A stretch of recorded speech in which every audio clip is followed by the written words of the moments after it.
Hello and welcome to all. I hope आप सभी स्वस्थ होंगे और आज हम इस वीडियो में डिस्कस करेंगे शिक्षा एवं मनोविज्ञान के प्रश्न। तो चलिए शुरू करते हैं। हमारा पहला क्वेश्चन है, शिक्षा क्या है? तो शिक्षा एक जीवन पर्यंत चलने वाली प्रक्रिया है जो जन्म से लेकर मृत्यु तक चलती रहती है। क्वेश्चन नंबर 2 है, शिक्षा विज्ञान में अध्ययन किया जाता है। तो शिक्षा विज्ञान में जो है मानव व्यवहार की शैक्षणिक परिस्थितियों का अध्ययन किया जाता है। क्वेश्चन नंबर 3 है, शिक्षा वह है जो मुक्ति दिलाए, यह कथन किसका है? तो यह कहा था शंकराचार्य जी ने। क्वेश्चन नंबर 4 है, साइकोलॉजी का शाब्दिक अर्थ होता है आत्मा का ज्ञान। क्वेश्चन नंबर 5 है, साइकोलॉजी शब्द की उत्पत्ति किस भाषा से हुई है? तो जो साइकोलॉजी शब्द की उत्पत्ति है वो ग्रीक भाषा से हुई है।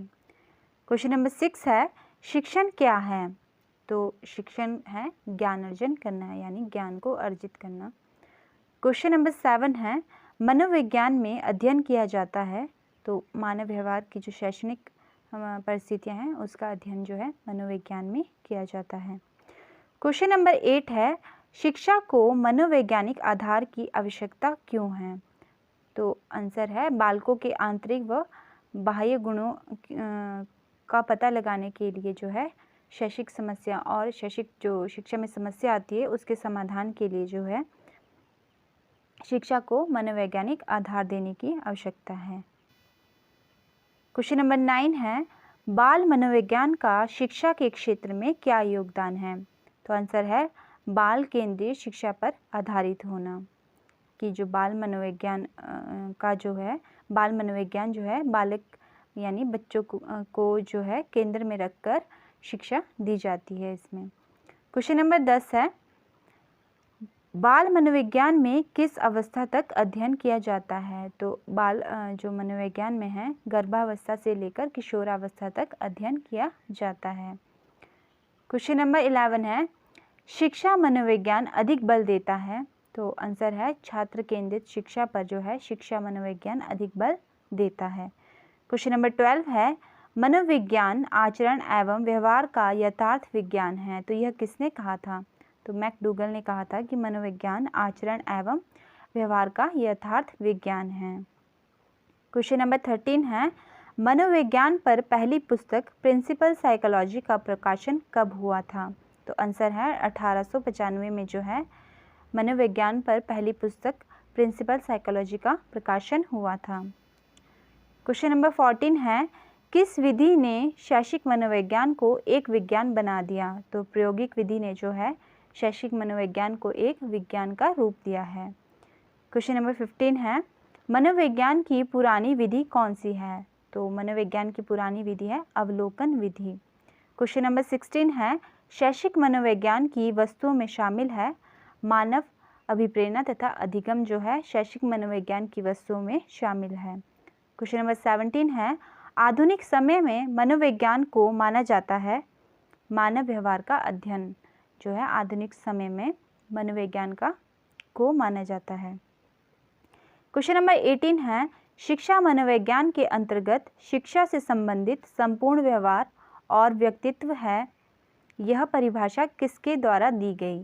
तो यह परिभाषा दी थी स्किनर ने कि शिक्षा मनोविज्ञान के अंतर्गत शिक्षा से संबंधित संपूर्ण व्यवहार ही व्यक्तित्व है।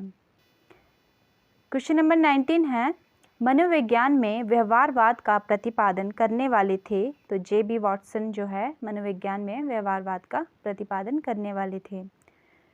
क्वेश्चन नंबर 20 है, कौन सी शिक्षा मनोविज्ञान की प्रकृति है? तो विज्ञान जो है वो शिक्षा मनोविज्ञान की प्रकृति है।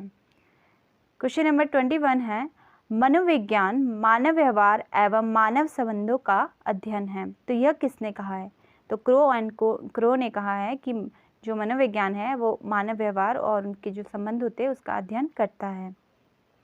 क्वेश्चन नंबर 22 है, शैक्षिक मनोविज्ञान किस पर अधिक बल देता है? तो जो शैक्षिक मनोविज्ञान है वो छात्र केंद्रित शिक्षा पर अधिक बल देता है। क्वेश्चन नंबर 23 है, भारत में नेशनल एकेडमी ऑफ साइकोलॉजी की स्थापना कब हुई थी? तो 1989 में जो है भारत में नेशनल एकेडमी ऑफ साइकोलॉजी की स्थापना हुई थी। क्वेश्चन नंबर 24 है, पहले मनोविज्ञान प्रयोगशाला कहाँ पर शुरू हुई थी? तो लिप्जिंग में जो है पहली जो है मनोविज्ञान प्रयोगशाला शुरू हुई थी। क्वेश्चन नंबर 25 है, मनोविज्ञान की पहली पुस्तक किसने लिखी? तो विलियम जेम्स ने जो है मनोविज्ञान की पहली पुस्तक लिखी थी। क्वेश्चन नंबर 26 है, शिक्षकों के लिए मनोविज्ञान मदद करता है। तो आधुनिक शिक्षा के अनेक पहलुओं को समझने में जो है मनोविज्ञान जो है शिक्षकों की मदद करता है।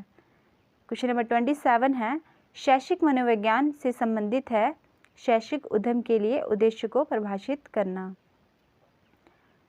क्वेश्चन नंबर 28 है, शिक्षा के विकास के लिए शासन का सर्वोत्तम स्वरूप कैसा होना चाहिए?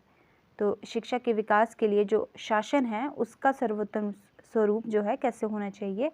तो ये होना चाहिए प्रजातंत्र यानी प्रजातांत्रिक होना चाहिए, जिसमें जो है लोगों को ध्यान में रखकर जो निर्णय है लिया जाता है।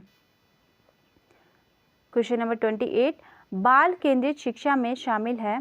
तो बच्चों के लिए हस्त पर एक गतिविधियाँ जो है वो बाल केंद्रित शिक्षा में शामिल है। जो बच्चों के लिए हस्त आधारित जो गतिविधियाँ होती है यानी हाथ से खेलने वाली जो गतिविधियाँ होती है वो बाल केंद्रित शिक्षा में शामिल है। क्वेश्चन नंबर 29 है, कौन सी प्रगतिशील शिक्षा की विशेषता है? तो समय सारणी और बैठने की व्यवस्था में लचीलापन जो है वह एक प्रगतिशील शिक्षा की विशेषता है। क्वेश्चन नंबर 30 जो आज का हमारा लास्ट क्वेश्चन भी है, शिक्षा मनोविज्ञान वर्तमान में अपने किस स्वरूप में है? तो शिक्षा मनोविज्ञान जो है वर्तमान समय में अपने शैशव अवस्था के स्वरूप में है। तो ये थे हमारे आज के प्रश्न। आई होप आपको अच्छे लगे होंगे। अगर आप चैनल पे नए हो तो प्लीज़ चैनल को सब्सक्राइब कीजिए और बेल आइकन को प्रेस कर दीजिए ताकि जब भी नई वीडियो डले तो आपको नोटिफिकेशन आए।